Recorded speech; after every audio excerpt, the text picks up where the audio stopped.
My name is Specialist Simmons. I was born in the Caribbean. Eventually found my way here to Kentucky due to me enrolling in Kentucky State University. Decided to follow journalism as a major.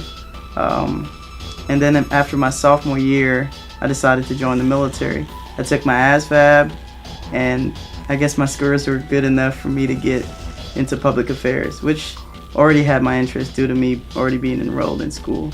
I didn't originally come into the military as public affairs. I started off as postal operations, and then when it was time for me to re-enlist, I told them, hey, I want to be public affairs. And it's like, get me in a unit. And so they did. They got me into a mobile public affairs detachment in California.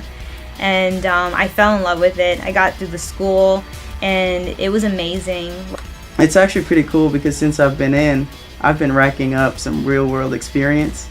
So when I graduate the end of this fall, I will have 3 to 4 years experience. Well, 3 years experience in this field, which kind of helps me as far as picking out a career, which obviously will be public affairs. But I think without me being here, I wouldn't have that real world experience as currently being a college student as well. It helps in this field to be very personable. Yeah. It helps to actually want to be around people, take an interest in other people's lives, other people's careers, other people's jobs. You have to want to do a job like this. You have to want to be around people.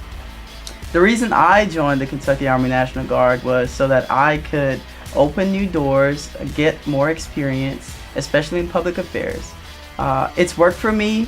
I am a graduating senior at Kentucky State University, and this has been the best fit for me in the 133rd Mobile Public Affairs Detachment.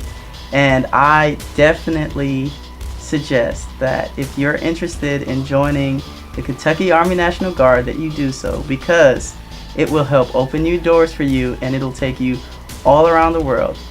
Join the National Guard, join public affairs, because then you would get a taste of it to know if you really want to do it. Like when I first started out, I thought I wanted to be a journalist. I really did. And then when I became a media relations NCO, and I realized that, man, like they work ridiculous hours, they have to ask all these hard questions. There's like an animosity sometimes with a lot of political reporters, and I didn't want to be a part of that. So I learned that I wanted to lean towards more public relations or video production. I wouldn't have known that without like years of college, and then starting off my first job, like, man, I'm miserable as a journalist. And I learned to be able to actually focus like my career on what I want to do.